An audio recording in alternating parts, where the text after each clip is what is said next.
Chapter 3. An hour later, Judith was sitting on a bench in Stefan's garden being interviewed by Detective Sergeant Tanika Malik. The police officer was in her early 40s, wore a smart trouser suit, and had an air of teacherly efficiency about her that Judith already found irritating. "But I don't understand, Mrs. Potts," D.S. Malik said. "You say you came back to Mr. Dunwoodie's property?" "Yes," Judith said, a chin raised in defiance. "It's like I told you on the phone. I knew I heard a shout and a gunshot last night, and if your police officer wasn't going to investigate it properly, I thought that I should." "Was there any other reason you returned?" "I don't understand. Were you expecting to find a dead body?" "No, of course not. And yet you did find one, didn't you?" "Which is more than your officer managed, I can't help noticing. Now tell me, did you know Stefan had a bust-up with a man named Elliot Howard a few weeks ago?" "I'm sorry?" Judith told Detective Sergeant Malik about the local newspaper diary piece that described the argument at the Henley Royal Regatta between Stefan and the owner of the Marlowe auction house, Elliot Edward. "This was 6 weeks ago. That's right. I see." D.S. Malik thought for a moment. "What is it?" Judith asked. "Can I ask you a question?" as Mr. Dunwoodie's neighbor. "Of course. Only in standard procedure to cross-reference named subjects and witness reports with the police database. So I looked at Mr. Dunwoodie. He doesn't have any kind of record. He owns the art gallery in Marlowe. He lives on his own. It's all as suspected, but 5 weeks ago he reported a burglary to us." "He did? What was stolen?" "That's the thing. He said he'd been out at a restaurant with friends, and when he got home he discovered someone had smashed a window and broken into his property. But by the time an officer arrived to take a statement, Mr. Dunwoodie had to admit that he couldn't find anything that had been stolen." "Nothing was stolen?" "That's what he said, and yet it was very definitely a break-in. But his computer was still there, his collection of art, and I can tell you, Mr. Dunwoodie owns a number of oil paintings, and not one of them had been stolen." "This was 5 weeks ago, a week after the bust-up Mr. Dunwoodie had at Henley?" "I suppose so, but did Mr. Dunwoodie mention the break-in to you?" "I haven't spoken to Stefan in weeks, I'm afraid. Or did you see anything suspicious at the time?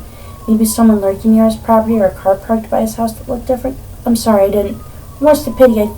The first I knew anything was wrong when I heard him being murdered last night."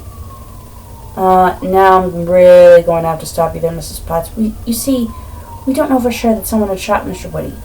Dunwoodie. I'm sorry. We don't know Mr. Dunwoodie was murdered. Are you saying the bullet hole appeared in his forehead as if by magic?" "Well, no, but we can't rule out that his death was a terrible accident. Or what if he did this to himself?" "You think he committed suicide?" "It's a possibility." "Poppycock!" D.S. Malik blinked in surprise. Had the woman in front of her just used the word poppycock? "If he took his own life, the pistol would have dropped to the ground somewhere before he fell into the river. And I can tell you when I was looking, I didn't see a gun in the ground anywhere." "Yes, I can see why you think that, but maybe the gun fell into the river after he shot himself. I have instructed divers to search the riverbed for it. In the meantime, you really mustn't jump to any conclusions, Mrs. Potts. We must let the evidence lead us, not our assumptions." Judith praised D.S. Malik. The woman might be efficient, capable even, but she clearly lacked imagination. She was a typical head girl type, Judith decided, not entirely kindly. But then Judith had been expelled from the very posh boarding school she'd been sent to as a teenager. She'd also been expelled from the really very much less posh boarding school she'd been sent to next, and the one after that. Suffice to say, she and the head girls of the school she had attended had never seen eye to eye. Judy sighed to herself. Very well, if the police didn't believe that Stefan had been killed, then she'd just have to investigate this murder for herself, wouldn't she? Once Judith had finished giving her formal statement, she stepped back into her punt, and with a regal wave of the forensic officers in their paper suits as she passed, she allowed the river to carry her back to her house. Then she got out her old bicycle and climbed onto it. After all, if she wanted to discover who killed her neighbor, there was an obvious place to start. It was only a 5-minute cycle along the Thames path into the nearby town of Marlow, and for once Judith didn't acknowledge the little nods and moves she got. Many people waved to her, from complete strangers as she whizzed along.